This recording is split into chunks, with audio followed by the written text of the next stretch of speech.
Okay, everybody. So I am here with the beautiful Briana Connor. I'm going to tell you a little bit about Briana. She's an award-winning journalist who has been in the industry since 2010. She is a Houston native. Would you say you're a Sugar Land native or Houston native? Kind of like, to be honest with you, kind of like Missouri City. Oh, yeah, that's Yeah, right. City for sure. You're like a Sienna kid. Yeah, I am. That's the city that raised me. I love it. Okay, so she's a Sienna girl, Houston native who now lives in North Carolina.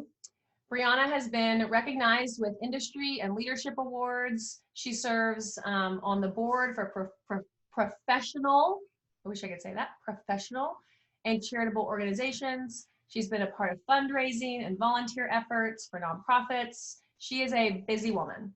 She continues a close relationship with her alma mater, the University of Texas at Austin. So sorry, Aggies. My husband's an Aggie, so we're just gonna keep moving. I mean, I don't care either what. I like them all. She was a member of the UT Pom Squad during her time there and continues dancing now in her spare time. Her hobbies include exercising, reading, and some experimental cooking. I love that. Can you tell me about the types of experimental cooking that you do? Well, I think the part that makes it experimental is that I don't follow directions well.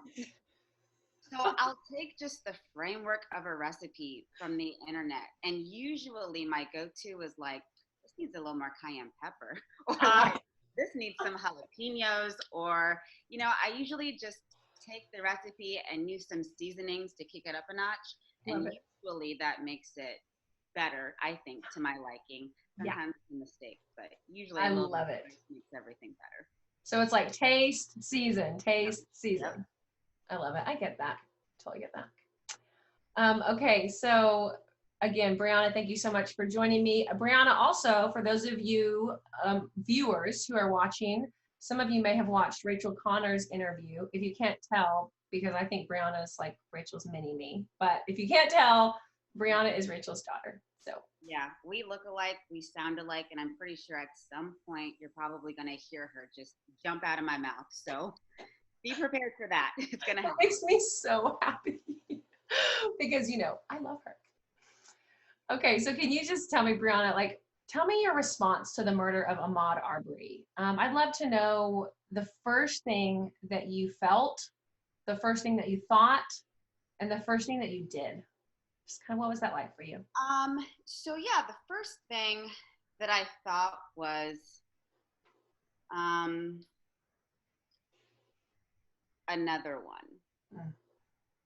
And then after that, I kind of put it in a box and put it to the side because, as you all know, we're currently dealing with the pandemic. So my emotional bandwidth has been very limited with everything going on, and it just feels like on top of that, now we have this to deal with. So being very transparent, at first I didn't want to deal with it. I didn't want to deal with the emotions that it was going to bring up because it was going to be nothing new, nothing different.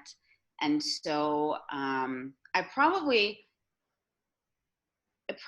took me a week, if not maybe a week and a half, to just sit with it. And I went to a couple trusted news outlets and read about it. I have not watched the video. I probably will not watch the video, but went to a couple of trusted sites, read the stories from journalists who are covering it, and that's how I finally informed myself of what was going on. Yeah.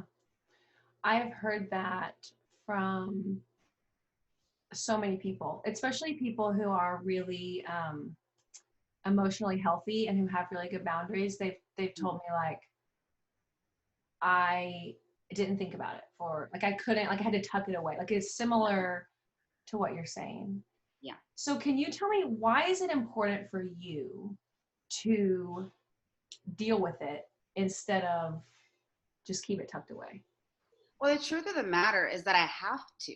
I don't have, and I know this is kind of a touch button word, but I don't have the privilege to not deal with it and act like this isn't something that affects me, my family, my community, because I think the frightening thing for Black people in this country is that when the feeling arises that injustice has happened to someone because of the color of their skin, and sometimes it feels like that's solely the reason these things are happening, because they don't happen in a vacuum, right? There's a history there that goes all the way back.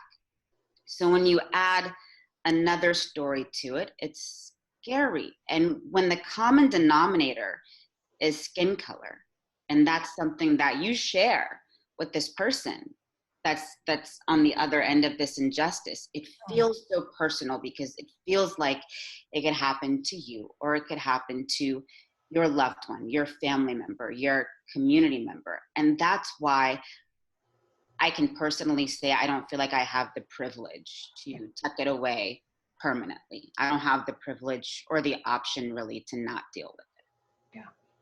So what else does that look like for you in dealing with it? You said you researched, you went to reputable like sites and read journalists' accounts of it. So that was one way for you to sort of, it sounds like, gather information. Yeah. How else do you process what I would call something very traumatic? Mm-hmm. What does that look like for you? I'm going to put it in context. So as mentioned, nothing happens in a vacuum for any of us, right? Whether we're dealing with topics of race or gender or sexuality, nothing happens in a vacuum. There's a history there. Yeah. So what I find myself doing is learning about an incident, and then to make it make sense, I logically try to start connecting the dots, if you will.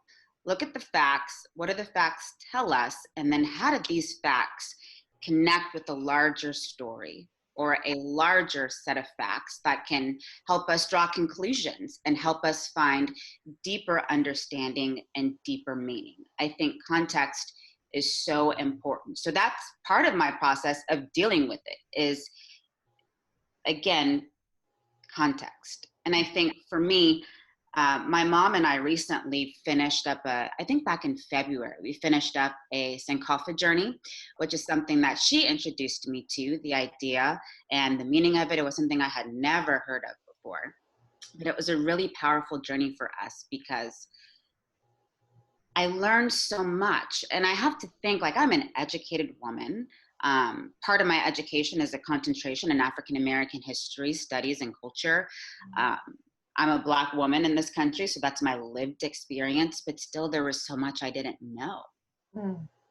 And so it makes you wonder how we educate ourselves, how we are educated, because how could we have missed this? So we took a stop at the lynching museum in Birmingham. And aside from the visual impact of seeing all those large memorials hanging, and that was on purpose, hanging in that museum, on the walls, you could read some of the stories and see some of the reasons and comprehend why some of these lynchings happened. And you would read stories about a man who walked past the window of a home and there was a white woman inside bathing and he was lynched. You would read a story of a Black woman who had the nerve to complain about the fact that her husband was lynched, so they lynched her too. You look at all of these reasons why people would take it upon themselves to take someone's life. Wow. And you draw lines and you connect dots.